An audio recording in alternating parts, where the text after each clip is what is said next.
Que Dios bendiga su palabra, amén. El diccionario define, mis amados hermanos, la palabra o el vocablo vuelve como un verbo intransitivo y quiere decir girar hacia atrás, hacer otra vez, repetirlo, reintentarlo. Hemos estado durante 3 domingos desarrollando la serie Vuelve, hay un lugar para ti. En la Biblia se puede ver unas 160 veces. Básicamente indica un movimiento circular, como volverse, virar en redondo, dar un giro, tomar una curva. Esa es la idea de volver. Por eso el verbo puede ser también intransitivo, porque no te deja transitar más, sino que debes girar, debes volver, vuelve. Hermano, cuando oímos la voz del Espíritu Santo decir por 3 domingos, y hoy es el 4º domingo, el Espíritu Santo decirnos, vuelve, hay un lugar para ti. ¿Qué está hablando el Espíritu Santo? ¿Qué está hablando Dios a la iglesia? ¿Qué nos quiere decir como hijos de Dios? ¿Ha reflexionado usted en ello? Por 3 domingos, hoy es el 4º domingo, el Espíritu Santo de una manera muy sensible ha tocado nuestras vidas, ha tocado nuestros corazones. Dios le dijo, vuelve a Jonás aquel primer domingo. Dios le dijo, vuelve al hijo pródigo en el 2º domingo. Dios le dijo, vuelve al rey David el domingo pasado. Y hoy le dice, vuelve a la iglesia Silo, vuelve, te estoy esperando, hay un lugar para ti. Tengo una frase aquí que quiero que usted la memorice y si tiene para copiarla, la pueda copiar también. Dice, yo soy iglesia, tú eres iglesia, el mensaje es para mí, el mensaje es para ti. Voy nuevamente, lo voy a decir 3 veces. Yo soy iglesia, repita conmigo, yo soy iglesia. Tú eres iglesia. El mensaje es para mí. El mensaje es para ti. Vamos a ver si ya lo logramos memorizar. 1, 2 y 3. Yo soy iglesia. Usted se señala aquí. Yo soy iglesia. Tú eres iglesia. El mensaje es para mí. El mensaje es para ti. Padre, en tu presencia estamos. Yo soy iglesia. Tú eres iglesia. El mensaje es para mí. El mensaje es para ti. En tus manos estamos, Señor. En Cristo Jesús. Amén y amén. Vamos a ver, hermanos, y vamos a escuchar la voz del Espíritu Santo hablarle a la iglesia en esta mañana. Hoy le dice a la iglesia, vuelve, hay un lugar para ti. Hermanos, en primer lugar, aquel que está tomando nota, hay 7 iglesias. Hay 7 iglesias en Apocalipsis, desde el capítulo 2, ahí es donde vamos a estar ubicados, desde el capítulo 2 hasta el capítulo 3. Hoy nos vamos a estar moviendo en esos capítulos, por lo menos en el capítulo 2. Hay 7 iglesias y haciendo este estudio descubrí algo bien bonito, bien interesante, hermanos. Las 7 iglesias que aparecen en Apocalipsis, al cual el Señor Jesucristo les da un mensaje. Usted comienza a leer, por ejemplo, Apocalipsis capítulo 2 y comienza diciendo la palabra del Señor, escribe al ángel de la iglesia en Éfeso, el que tiene las 7 estrellas en su diestra, el que anda en medio de los 7 candeleros de oro, dice esto. ¿Quién es el que habla ahí? El Señor Jesucristo. El Señor Jesucristo está, escúcheme, dictando, literalmente está dictando lo que le está diciendo al apóstol Juan.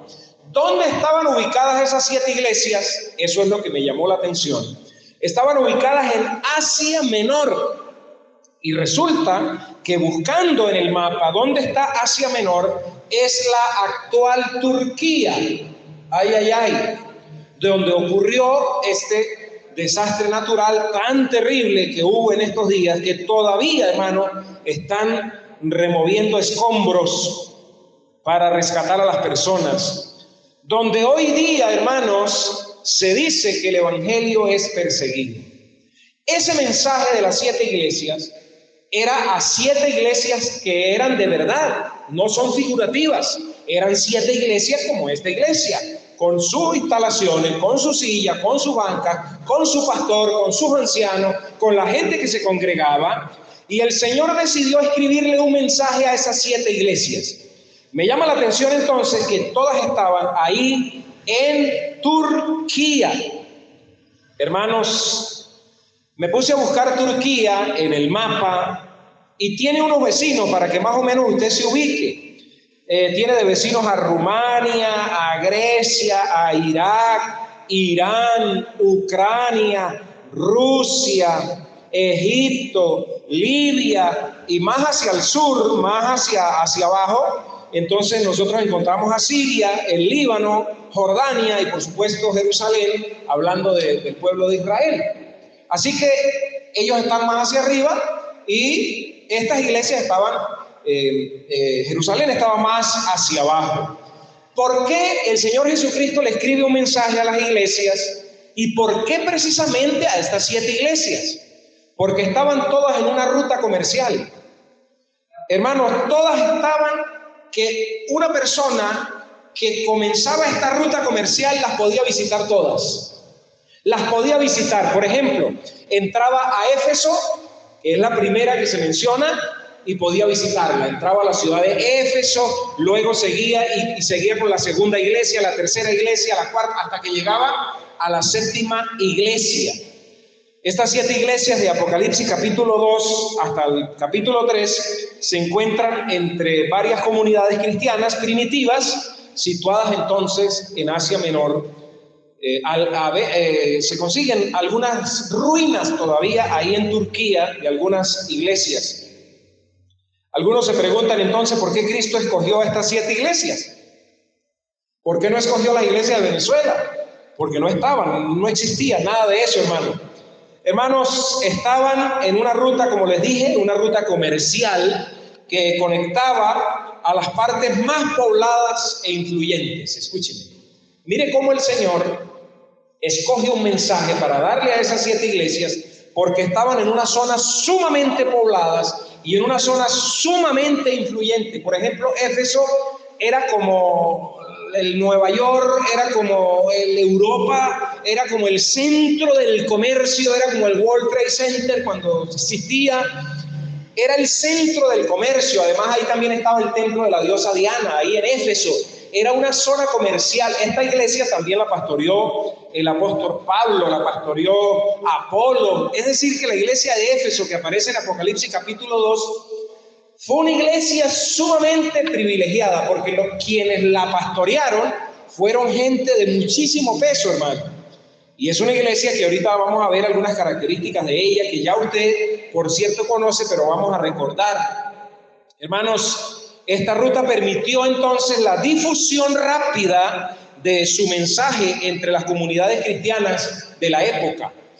Si Dios quiere que un mensaje se reparta rápido, Él va a buscar las comunidades donde hay mayor concentración de personas, porque es donde hay más gente. Y lo vemos en el apóstol Pablo, cómo él buscaba las ciudades de mayor cantidad de gente para él aprovechar el tiempo y predicarle a la mayor cantidad de personas posible. Fueron escritas estas cartas a 7 iglesias, como dije, 7 iglesias reales. Pero, hermano, puede aplicarse perfectamente a la iglesia Silo. El mensaje que aparece a las 7 iglesias, nosotros podemos sacar principios y podemos sacar consejos, y es lo que el Señor quiere que la iglesia Silo en este momento y otras iglesias que escuchen el mensaje después puedan sacar, porque yo soy iglesia. Tú eres iglesia, el mensaje para mí, el mensaje es para ti. Diga conmigo, yo soy iglesia.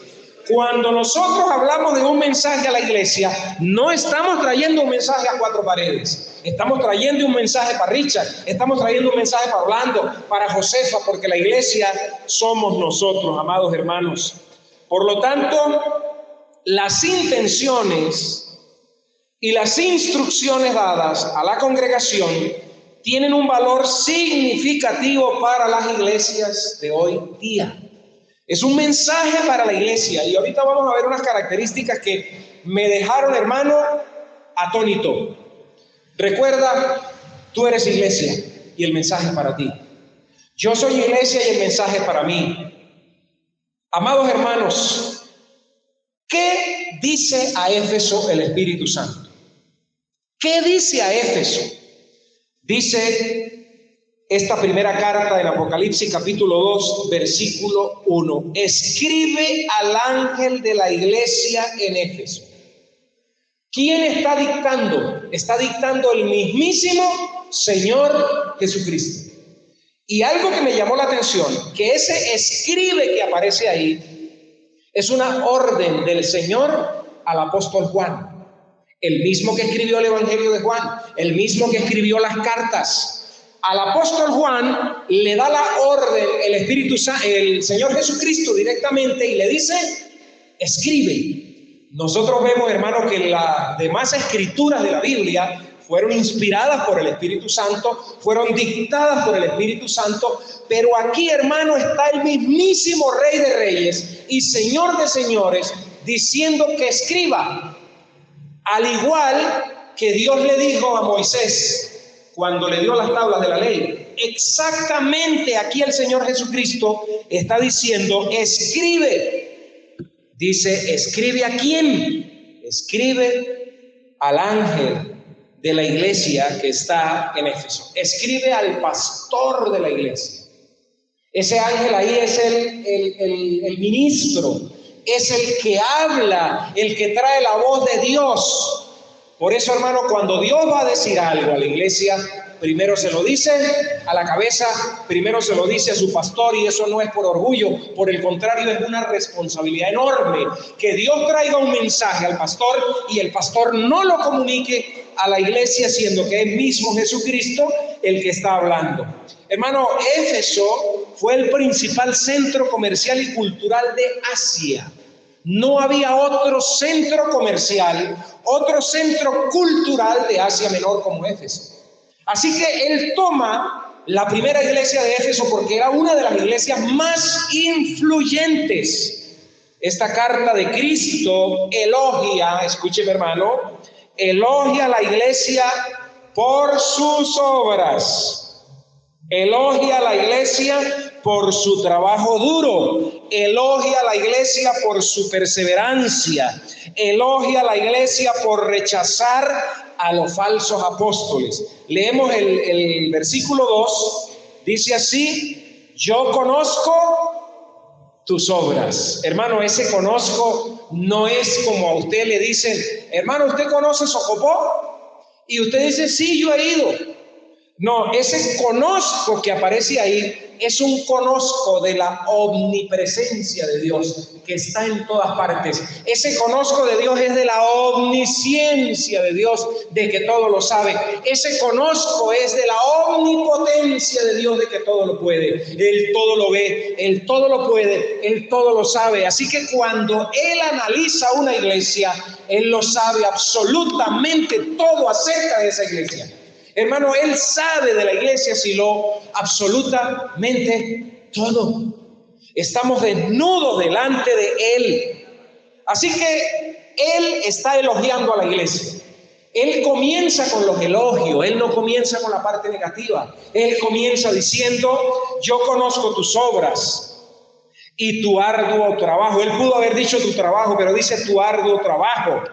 Y paciencia, y que no puedes soportar a los malos, y has probado a los que se dicen ser apóstoles y no lo son, y los has hallado. ¡Wow, hermano! ¡Qué iglesia! ¿Usted sabe lo que es una iglesia que es capaz de probar a los falsos apóstoles y decir, tú eres un falso maestro, tú eres un falso apóstol, no te queremos en este lugar? ¡Wow, hermano! Nosotros somos más políticos. Nosotros a veces vemos que alguien está sembrando falsas doctrinas o que está sembrando un apostolado raro y bueno, hermano, pero es que no. El Señor Jesucristo sabía lo que esta iglesia estaba haciendo. A pesar de su arduo trabajo e integridad doctrinal, hermano, Cristo critica por haber abandonado el amor que tenía. ¿Me escuchó, hermano? El abandonar el amor no es cuestión de si yo decido amar a mis enemigos, amar a mis semejantes o no. Bueno, es cuestión de personalidad. Tal vez Joaquín ama más, yo amo menos porque yo soy más introvertido. Tal vez Richard es más efusivo. Tal vez Josefa ama más. Bueno, yo soy diferente porque yo me crié diferente. Hermanos, el amor dentro de una iglesia es tan importante que lo primero que el Señor Jesucristo le señala a esta iglesia y le critica, a pesar de que le alaba un pocotón de cosas que tal vez a nosotros no nos las alabaría, es el amor. Abandonaron el amor que tenían. Dice el versículo 4, pero tengo contra ti. Wow, hermanos. ¿Cuántas cosas tiene el Señor en contra de la iglesia? Silo, ¿cuántas cosas? Dice, pero tengo contra ti que has dejado tu primer amor. Y mire, hermano, en la forma en que está escrito, en la forma, en los tiempos y en la forma en que están los verbos, está diciendo que ellos abandonaron el amor de manera definitiva. No era que medio se había enfriado un poquito. No. Ahora hay una gran discusión porque no se han puesto de acuerdo cuál fue el amor que dejaron. Uno, el amor a Cristo o el amor entre los hermanos. No se han podido poner de acuerdo los estudiosos en qué específicamente el Señor Jesucristo está señalándole a esta iglesia, pero las dos cosas son igual de peligrosas. Una, si la iglesia de Éfeso había dejado el amor a Cristo, pues están graves. Y número dos, si dejaron el amor entre los hermanos, están graves, porque están faltando a los dos mandamientos principales. Amarás al Señor tu Dios con todo tu corazón, con toda tu mente, con todas tus fuerzas, y a tu prójimo como a ti mismo. Es decir, están faltando al resumen que Cristo le había dicho a la iglesia. Este amor, hermanos, abandonado, puede ser que se habían vuelto menos devotos a Cristo. Ya no les importaba mucho Cristo. Ya se reunían y Cristo no era el centro de la adoración, Cristo no era el centro del trabajo, Cristo no era el centro de sus negocios, Cristo no era el centro de sus profesiones, Cristo no era el centro de su comercio. Recuerden que era una ciudad comercial, por ende la iglesia estaba llena de comerciantes.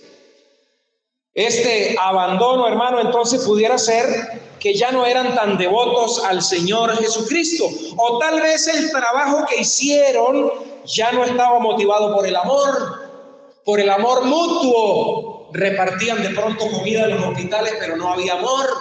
Perseguían una foto, un selfie para Facebook. Mira los mercados que repartimos, mira las medicinas que repartimos, mira cómo ayudamos a las viudas, mira cómo ayudamos a la gente, mira cómo servimos, mira cómo damos sopa, mira cómo ayudamos. Y no había en el fondo amor. Algunos hermanos sufrieron una crisis de fe enorme cuando el candidato Bertucci se lanzó a la presidencia. Y todo el trabajo que ellos habían hecho antes con el Evangelio Cambia, de las sopas, de las ayudas, de la evangelización en las calles, que se hizo de corazón, que se hizo con entrega, porque soy testigo de ello, quedó en tela de juicio cuando el candidato se lanzó a buscar la presidencia. Y la gente dijo, es decir, que todo lo que hicieron era para llegar a este punto, para conseguir votos, y algunos se alejaron. Inclusive su iglesia en Valencia sufrió una gran división. Y sufrieron, hermanos. Y es una situación por la que nosotros tenemos que orar, porque yo soy testigo de que ese hombre era un hombre que Dios usaba grandemente, y que el trabajo que estaban haciendo en la calle fue usado, y hay almas que se salvaron y están escritas en el libro de la vida gracias a ese trabajo. Pero hubo un punto, hermano, donde yo no sé qué sucedió, porque yo no soy Dios para ver qué fue lo que sucedió. Hubo un punto donde ese trabajo, hermano, fue puesto en tela de juicio. Y yo puedo pensar que los hermanos de Éfeso a lo mejor no se estaban lanzando a la presidencia, pero los hermanos tenían que estar haciendo un trabajo enorme, porque vamos otra vez a los versículos anteriores. El versículo anterior dice: yo conozco tus obras. Ellos hacían obras. Y comienza a describir las obras y dice que también tenían un trabajo arduo y que tenían paciencia y que no podían soportar a los malos y que habían probado a los que decían ser apóstoles y no lo eran. Ellos estaban en la calle, ellos estaban evangelizando, ellos estaban ayudando al pobre, ellos tenían ministerios, ellos tenían alabanza. Pero hermanos, habían dejado el amor. El amor a Cristo o el amor entre los hermanos. Yo puedo decir que las dos cosas, porque no es imposible que tú ames a Cristo y no ames a tu hermano. Así que yo pudiera decir que la principal señal, sin querer ser yo más estudioso que los que estudian, es que habían dejado el amor a Cristo y por ende el amor entre los hermanos se había perdido. Por eso el Señor Jesucristo, con voz de mando, dice en esta mañana a nosotros los hermanos de la iglesia Silo: ojo con el amor a Cristo y ojo con el amor entre los hermanos. Si se ha dejado, si se ha enfriado, el asunto es sumamente delicado. Hermano, esta carta ofrece esperanza para ellos si se arrepentían y si volvían al amor. Hay una esperanza en esta carta que se le escribe a la iglesia de Éfeso, pero si se arrepienten. Algunos leen Apocalipsis con miedo, con terror, con susto, porque dicen: hay cosas por un lado que yo no entiendo, y por otro lado son cosas del fin del mundo que yo no quiero ni oír. Una vez una muchacha me dijo: no lo he leído ni lo pienso leer. Y yo le digo: ¿y por qué? Y me dice: porque hay muchas cosas, monstruos de cabeza y bichos feos que no me van a dejar dormir. Y yo le dije: pero para los que aman a Cristo y para los que se aman entre los hermanos, es un libro de esperanza maravillosa. Hermanos, esto es importante hoy. Esto que el Señor Jesucristo está diciendo es importante hoy, que amemos a Cristo y que amemos a nuestros semejantes. Sí, es muy importante. La verdad y el amor deben ir de la mano. Mire, si yo pudiera pasarles a ustedes un video en este momento y decirles: hermano, esta es la iglesia de Éfeso, yo estoy seguro que me encontraría un gran templo. Me encontraría unas instalaciones tal vez maravillosas, hermosas, porque era gente pudiente. Me encontraría una iglesia llena de ministerios, de damas, de caballeros, de jóvenes, de niños, de ancianos, de ayuda social, de visita a los hospitales, de comidas, de sopas. Estoy seguro que lo encontraría, porque es lo que el Señor está elogiando. Y el Señor no elogia eso como nosotros, que somos cepillos y somos políticos, los seres humanos, para después meter la puñalada. No, el Señor lo está diciendo de verdad. Has trabajado duro, conozco tus obras, sé lo que estás haciendo, pero mira, chico, dejaste tu amor, dejaste tu primer amor, dejaste el amor entre los hermanos y principalmente el amor hacia mí. Hay una iglesia, hermano, que defiende la pureza doctrinal a expensas de mostrar el amor, y esa iglesia es tan imperfecta como una iglesia que defiende la armonía congregacional a expensas de la enseñanza veraz. A ver si me explico. Una iglesia que dice: aquí lo primero es la doctrina. Eso está bien. Eso está buenísimo, porque al decir doctrina estamos hablando de la Biblia, de la palabra de Dios, de la instrucción divina. Pero nosotros aquí aplicamos la doctrina primero que el amor. Aquí la Biblia dice: si usted pecó, usted es disciplinado y desterrado, porque la Biblia dice que no se puede coquetear con el pecado. Muy bien. Pero ¿dónde está el amor y la misericordia para restaurar? Porque la Biblia también dice: vosotros que sois espirituales, restauradle con espíritu de mansedumbre.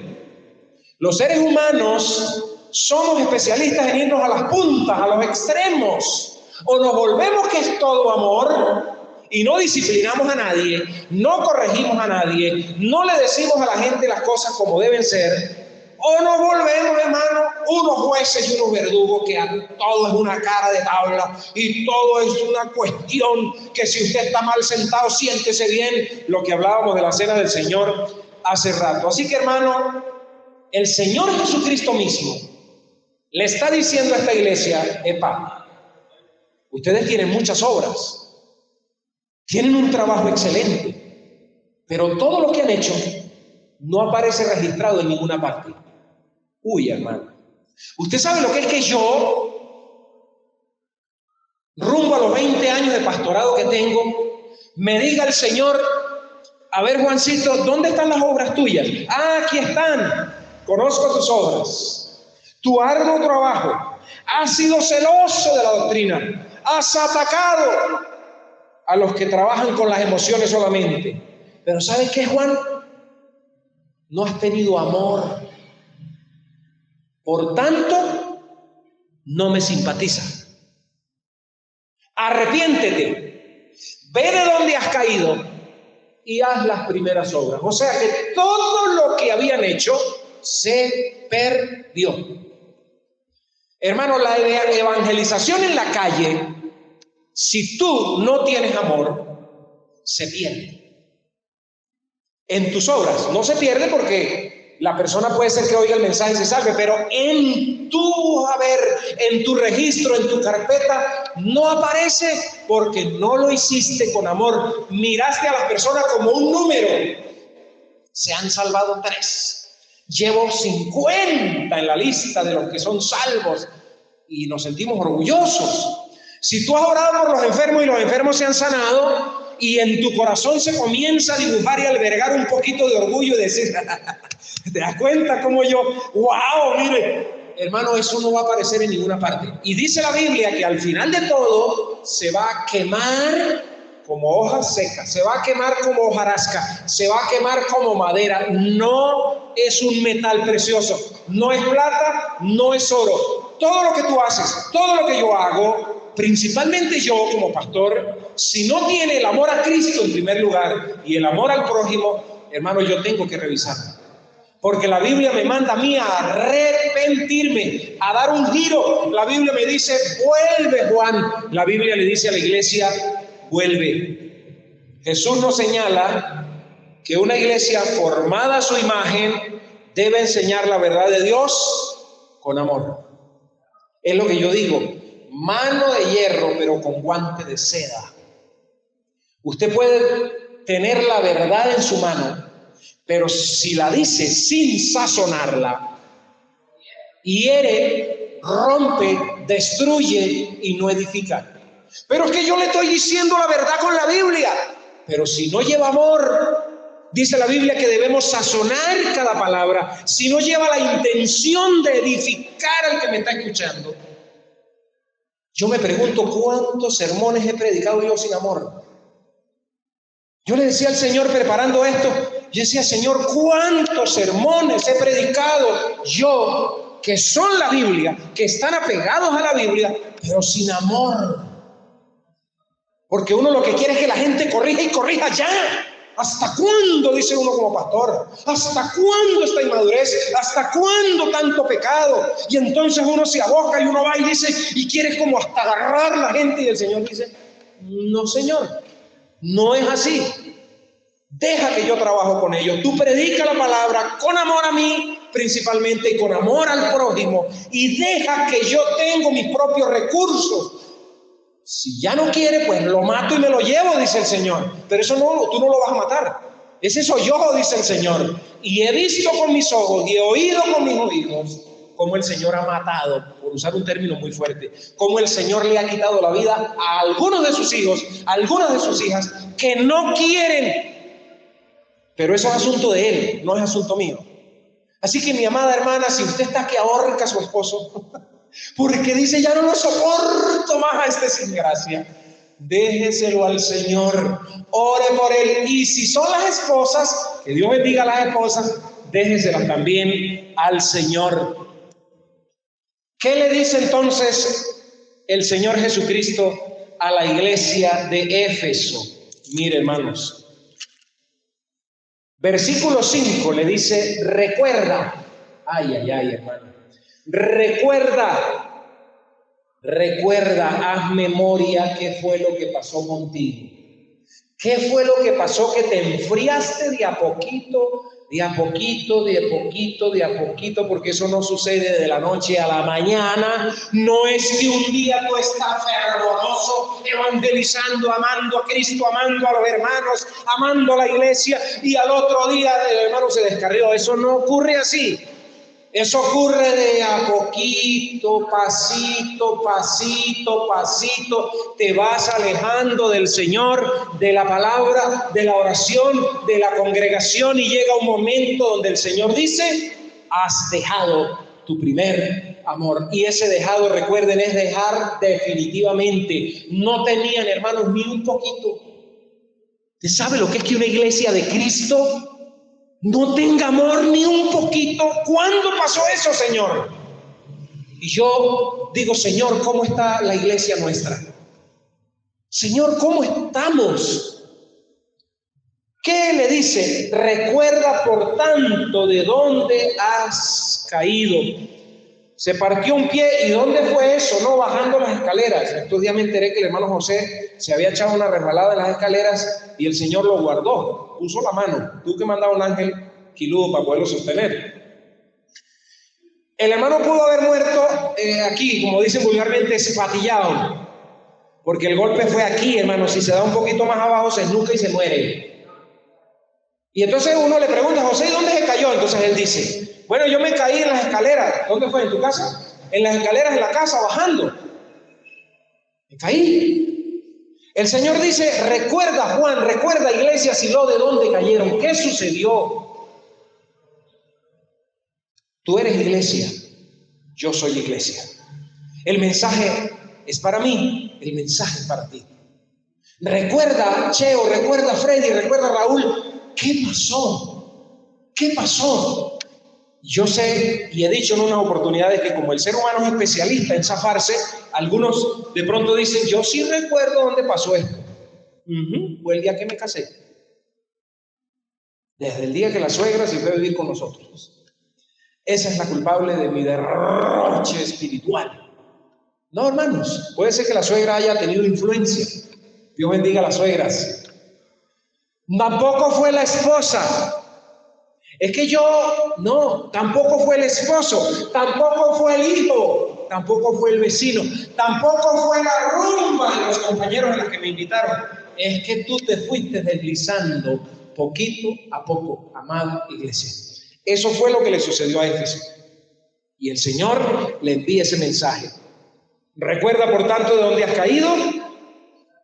¿Qué es lo primero que hay que hacer? Recordar. Recordar es vivir, dice una vieja publicidad. Recuerda, hermanos, ¿cómo fueron tus inicios? ¿Cómo fue tu comienzo? Algunos ahí descarillando, pero había pasión.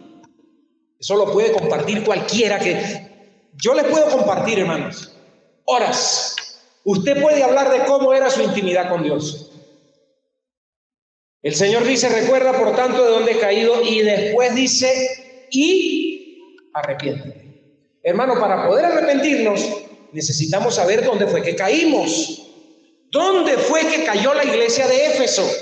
¿Qué fue lo que pasó? No nos dice el pasaje qué fue lo que sucedió, pero lo que sí es que estaban en el piso, habían caído. ¿Qué le dice Dios a la iglesia Silo? Recuerda, mi amado hermano, esta revelación del Señor Jesucristo dada a Juan es con carácter de urgencia. ¿Me escuchó? Es con carácter de urgencia. Porque dice la Biblia, recuerda por tanto de dónde has caído y arrepiéntete y haz las primeras obras, pues si no, vendré pronto a ti. ¡Wow! Hermano. No a estas instalaciones, a tu vida. Porque tú eres iglesia, yo soy iglesia. Dice, pronto, vendré pronto a ti y quitaré tu candelero de su lugar, si no te hubieres arrepentido. Vas a quedar en la oscuridad, vas a quedar en tinieblas, vas a quedar en una vida sin sentido, sin propósito. Por eso el Señor dice, arrepiéntete. No es una revelación acerca de Jesucristo, sino una revelación original de Cristo. Aquí no nos está hablando de Cristo.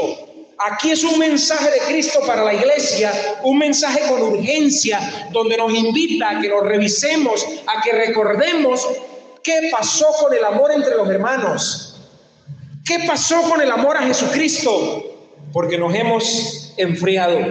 Yo le pido al Señor que no estemos como Éfeso, que definitivamente ya habían dejado el amor, sino que estemos un poquito en desamor o un poquito fríos, pero que vamos en proceso de crecimiento, en proceso de amar al Señor y en proceso de amarnos los unos a los otros. Escribe es un imperativo. Eso que aparece ahí en Apocalipsis capítulo 2, hermano, donde dice escribe, es una orden. Es una orden que el Señor le está dando a Juan, una orden porque la situación es de urgencia.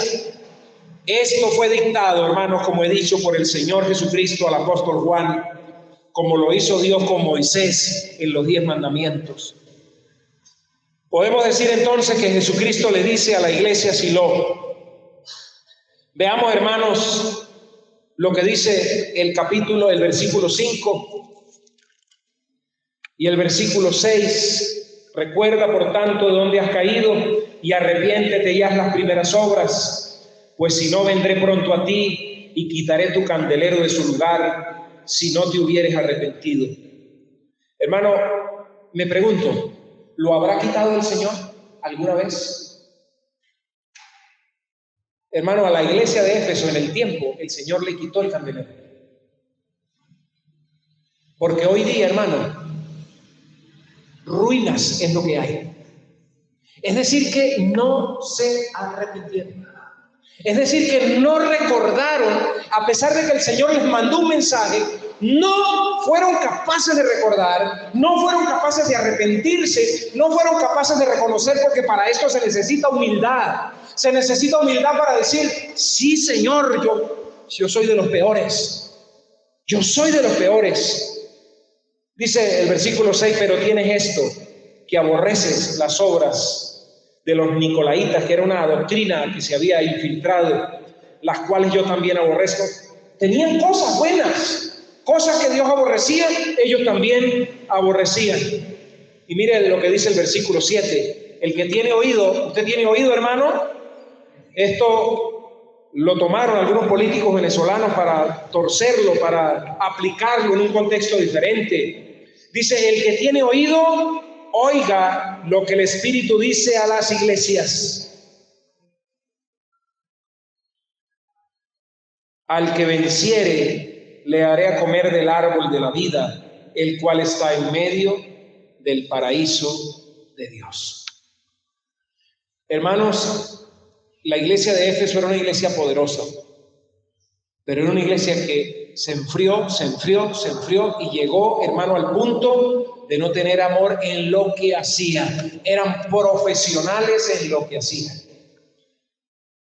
Yo he contado que cuando yo comencé las misiones con la unidad móvil, casi por todo el territorio nacional, el director del Instituto Bíblico me llamó a la oficina y me dijo, Juan, quiero que tengas cuidado con algo.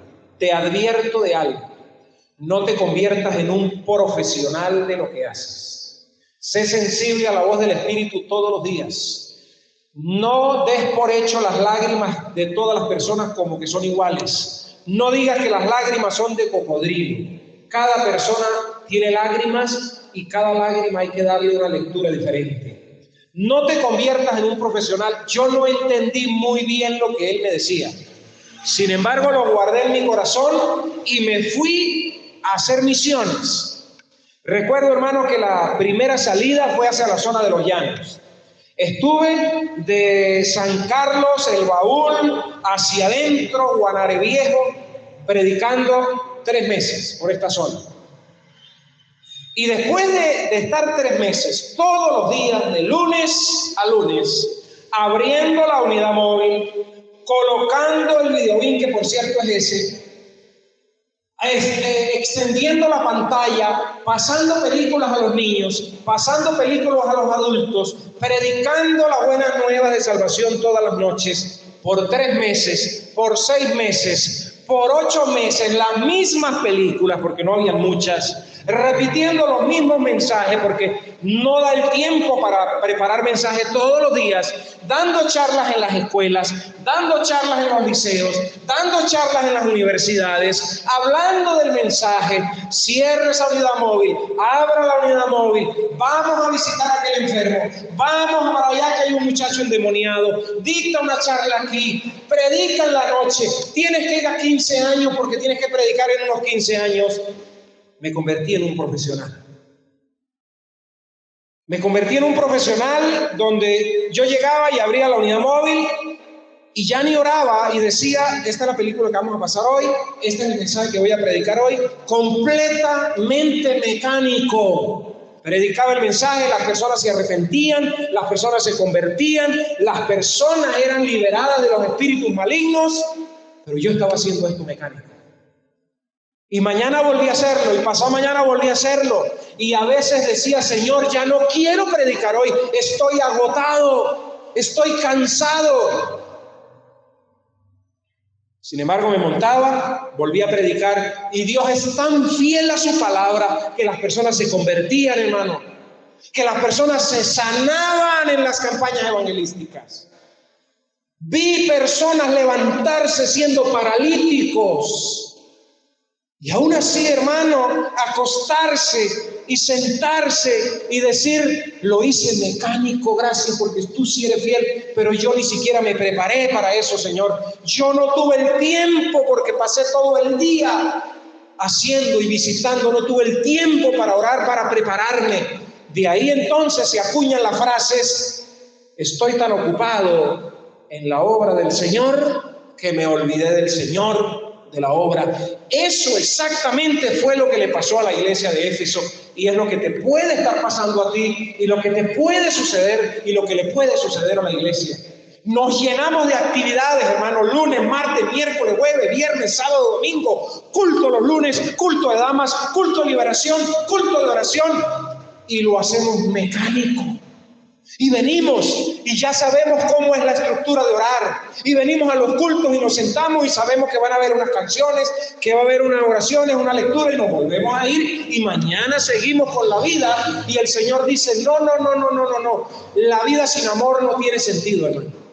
La vida sin la presencia del amor de Cristo y sin la presencia del amor entre nosotros como hermanos no tiene sentido y no es el objetivo que el Señor trazó para su iglesia. Recuerda, eso no lo va a hacer el Espíritu Santo por usted. Ese recuerda está escrito en una orden y está escrito en una acción que tú tienes que ejecutar. El Espíritu Santo te puede ayudar, pero el ejercicio lo puedes hacer tú. ¿Dónde fue que yo caí? ¿Dónde fue que yo me deslicé? Que ya no le encuentro sentido ni a la iglesia, ni al matrimonio, ni a los hijos, ni al trabajo. ¿Cuántas personas se han ido del país y allá están en la misma situación? Alejados de Dios, porque todo comenzó por separarnos de Dios. Hermanos, mira el pecado y recuerda tu inicio con Cristo. Es una orden. Arrepiéntete. Es una acción puntual que tenemos que hacer y la tenemos que hacer con urgencia. El Señor dice, Juan, recuerda y arrepiéntete. Cada vez que tú recuerdes, arrepiéntete. Juan, cae de rodillas. Da media vuelta, vuelve porque hay un lugar para ti. Arrepiéntete, amada iglesia. Da marcha atrás, da media vuelta, regresa a ese primer amor. Si ya no lo tienes, dile, Señor, por favor, aumenta ese amor por ti, porque estoy seco como una coyunda al sol, como un cuero. Estoy seco, Señor, no tengo nada para dar, no hay dentro de mí ríos de agua viva. La gente viene a mí y en vez de recibir ríos de agua viva, lo que recibe son chistes de doble sentido, murmuración, crítica, hablar de los sueldos, hablar del gobierno, hablar de la crisis, pero no consiguen un río de agua viva. Un río de agua viva es que viene un sediento, viene un homosexual, viene una lesbiana, viene alguien que necesita, y en 2 palabras que converse contigo, siente agua, siente paz, siente tranquilidad y dice: yo quiero lo que tú tienes, yo quiero lo que tú tienes. Pero eso no estaba presente en la iglesia de Éfeso. Y por eso el Señor dice hoy: vuelve, hay un lugar para ti, hazlo con urgencia. Si yo te doy ahorita una noticia y te digo, como sucedió hoy hace 8 días, cuando nos dijeron que don Abel había fallecido, fue urgencia, hermano. Los familiares se movieron con urgencia, con prontitud, con rapidez, a resolver lo que hay que resolver. No dijeron: yo creo que en 8 días podemos enterrarlo. Yo creo que en unos 15 días vemos qué hacemos. Hay urgencia, porque el cuerpo se daña, se deteriora. Somos podrida llaga y nos ponemos mal rápido. Aquí, hermanos, el Señor dice: arrepiéntete, mira y hazlo con urgencia. Es menester hacerlo, hermano, porque el que está hablando es Jesucristo. Y Él conoce tus obras. ¿Cómo estás con tus devocionales? ¿Cómo estás con tu tiempo de leer la Biblia un ratico? Yo le digo a los niños: vamos a hacer el devocio. ¿Cómo estás con tu conversación con Dios? ¿Cómo estás el ratico en familia? De apartarse, no importa que tus hijos ya estén grandes y no quieran. Pero debes comenzar tú primero. Porque a veces queremos vaciar de un sermón que ni nosotros mismos estamos dispuestos a soportar. Y queremos conversar, decía el pastor Sarcos: cuando las personas vienen al templo y oran muy largo, es porque en sus casas no oran. ¿Sí? En los cultos de oración a veces le pedimos a las personas que oren y son 20 minutos y ellos orando. Él dice: es porque en su casa no oran. Porque si se les está pidiendo que oren por algo específico, esa persona viene de orar con Dios en su casa. No va a necesitar en ese momento, como tiene 15 días o un mes que no ora, hacerlo, sino que ora por lo que se le está pidiendo puntualmente, porque viene de conversar con el papá, viene de conversar con el Señor. Hay intimidad, pero cuando no hay intimidad queremos en un devocional entonces hacer lo que no hemos hecho en todo un año. Hermano, ¿cómo está tu tiempo de devoción? ¿Cómo está la lectura? ¿Cómo está el ayuno? ¿Cómo está la congregación? ¿Te acuerdas los domingos en la mañana? Como me dijo un pastor una vez, los domingos en la mañana me acordaba a las 9 que era domingo y tenía que predicar y no tenía nada listo. Gloria a Dios, porque ese hombre el Señor lo levantó y está sirviéndole en su reino, hermanos. Así llegamos a esos puntos, hermanos. ¡Ay, qué día es hoy! Domingo. ¿Vamos a la iglesia o no vamos? Y manejamos esas posibilidades. ¿Vamos o no vamos?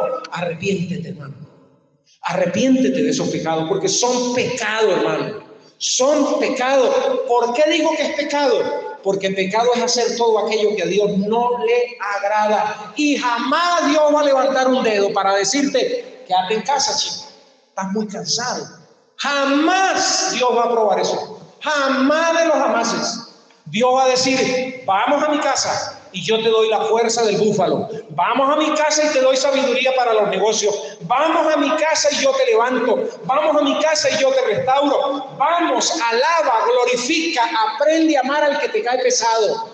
Porque para eso es importante eso para el Señor. Esto que tenemos aquí que se llama iglesia es importantísimo para el Señor. Si no, Él no la funda, si no, Él no la hace. Si pudiéramos estar en casa sin iglesia, ¿para qué Cristo la fundó? ¿Para qué Cristo la hizo? ¿Para qué Cristo dio la vida? Pero Él dio la vida porque quiere que estemos. Sí peleamos, claro que sí, porque hierro con hierro se afila, y hierro con hierro saca filo. Sí, a veces hay hermanos que son hierro y ¡fin! Sacamos chispas, pero eso nos enseña que somos diferentes y aprendemos a amarnos. Y sobre todo aprendemos juntos a amar al Señor. Le pido, hermanos, estén de pie.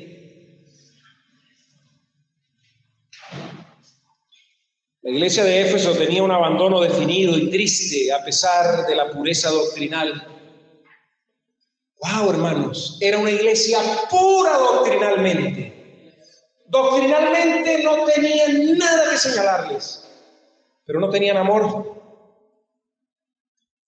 Fue un proceso lento, fue un proceso de mucho trabajo, fue un proceso que llevó tiempo, fue un proceso de poca oración, fue un proceso de poca atención a la voz de Dios hasta que llegaron a ser. ¿Dónde estás tú, hermano? ¿Dónde estás? En la escala del 1 al 10. ¿Dónde estás? Siendo 10 la nota máxima, ¿dónde te encuentras tú en el amor a Cristo, en el amor a tu hermano? ¿Dónde te encuentras hoy? Solo Dios sabe dónde estás, porque Dios dice: yo conozco tus obras. Posiblemente tú te evalúes y digas: yo tengo 8, yo tengo 9, y Cristo diga: no, yo te conozco de verdad. Yo te conozco de verdad y sé por qué haces las cosas. Padre, son mensajes tan duros de predicar, Señor, porque son mensajes directamente de Cristo a la iglesia. Son mensajes, Señor, que yo quisiera suavizarlos. Pero es que el amor no significa ausencia de disciplina. A veces pensamos que cuando tú nos hablas con amor es porque nos alcahueteas sin vergüenzura y porquería. Y resulta que no. Resulta que tú nos amas, pero igual te sacas la correa, el cinto y nos corriges. Y eso no significa que nos dejaste de amar. Por el contrario, cuando sentimos tu disciplina y un mensaje como esto, decimos: somos hijos, porque a los hijos se corrigen y se disciplinan. Y tú nos vienes diciendo desde hace domingo: vuelve, hay un lugar para ti. Vuelve, Jonás, vuelve, hijo pródigo, vuelve, David. Y hoy le hablas a la iglesia y le dices: vuelve, porque yo soy iglesia, tú eres iglesia. El mensaje es para mí, el mensaje es para ti. Señor, en esta hora clamamos delante de ti. Ayúdanos a que nos llevemos este mensaje, no como un regaño del pastor Juan, porque no es mío, es tuyo, es tu voz, es con carácter de urgencia que nos pides que busquemos tu rostro, que busquemos tener intimidad contigo, porque nos quieres decir tantas cosas y no puedes por nuestro descuido. Señor y Dios, gracias. Gracias y perdóname, Señor, por ser un mensajero torpe, que tal vez no lleve el mensaje como tú querías que se diera. Sigue purificando mi vida y la vida de mis hermanos. Sigue ayudándonos, Señor, en la santidad, en la búsqueda de la lectura, en el ayuno, en la oración, en perfeccionar el amor a ti, porque tú nos amaste primero, y el amor entre los hermanos. En el nombre de Jesucristo oramos, Señor. Amén y amén.